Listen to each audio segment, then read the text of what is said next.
But something as basic as creating a dashboard like this, where you can easily export all of your platform metrics. So everything that Facebook is going to tell you, everything that Google Ads will tell you in terms of what you spent, what they say your total orders were, what they say your total revenue are. You're going to want to pull all of that information out of those platforms. And then you're going to kind of line up all that information and then think of advanced attribution metrics as you're going to just add a few more columns. So, if you can picture your Facebook dashboard, you're kind of now making your own Facebook dashboard with a few additional metrics that are going to be even more helpful and give you an even better picture of what your business looks like. So the columns we're going to add, this is abbreviated.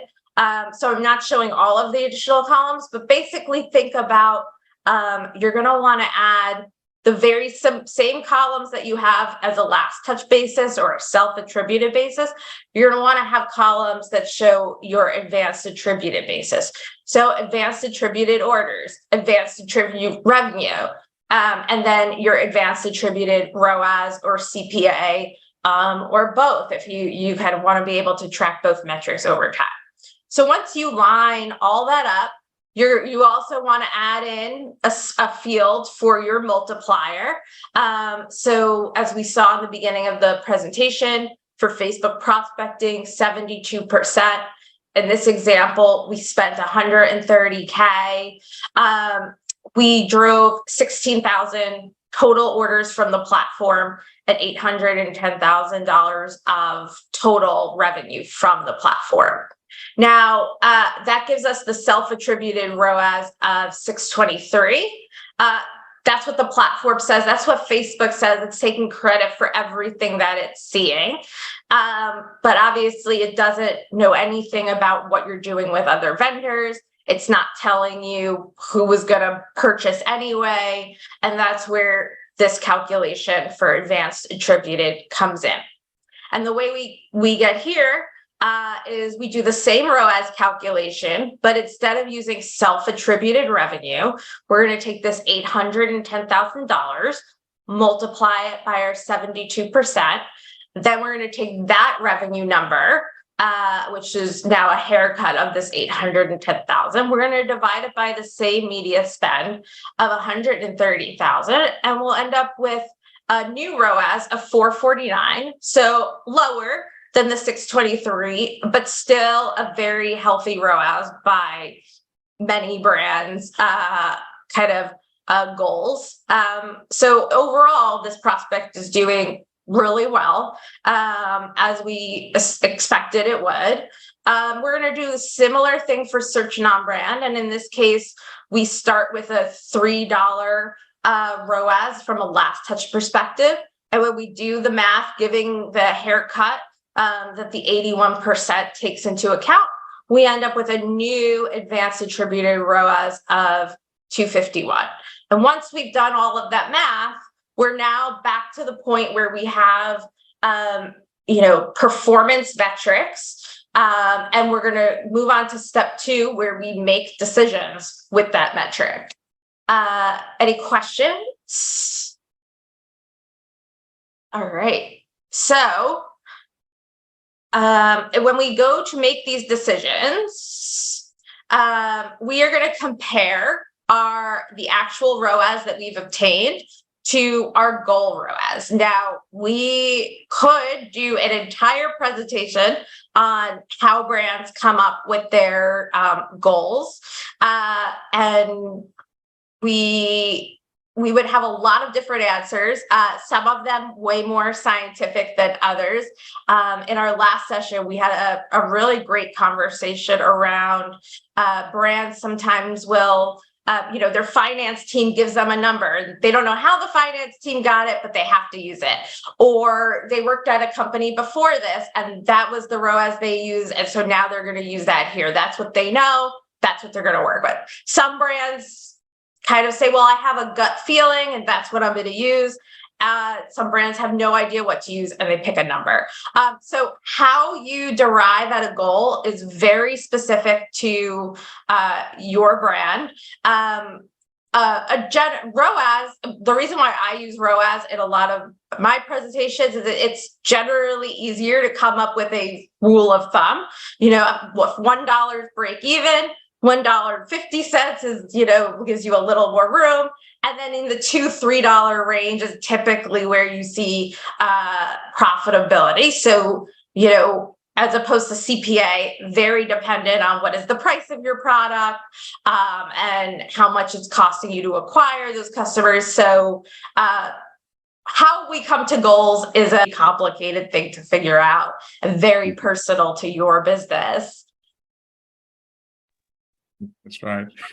Okay, let's pause. Any other POVs on goals before we let Allison continue? All right, keep going.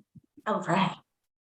So in this example, this brand here, they did have some stated goals to work with. So, and what's interesting here is they were able to move their goalpost after they went through this exercise of doing some more advanced attribution. So beforehand, when they knew they only had data on a last touch basis and they had to kind of pick a goal point, this brand chose 350, kind of to be on the extra safe side, knowing that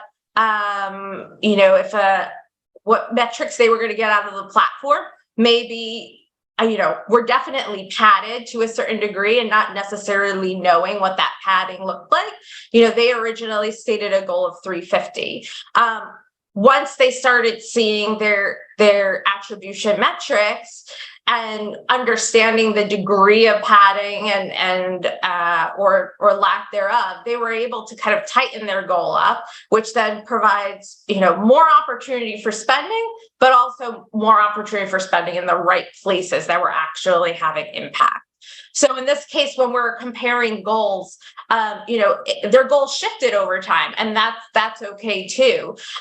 So we're going to demonstrate what that process looked like in the last touch realm versus advanced attributed realm. So back when they only had last touch metrics, they were looking at, for Facebook prospecting, self-attributed ROAS of 623. If you compare that to the 350, you get an obvious decision to scale. You're doing almost twice as well as what you needed to. So that there's massive scale there.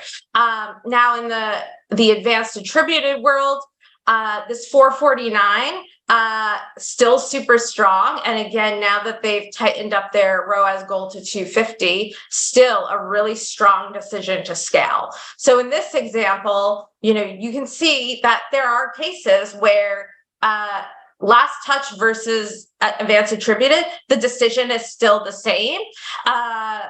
You're just getting a more realistic picture of what's going on. But especially something like Facebook prospecting, where there's a ton of volume. We know it's a very strong source of reach and conversions. It's not uncommon that the decision is going to be the same even if your numbers change a bit.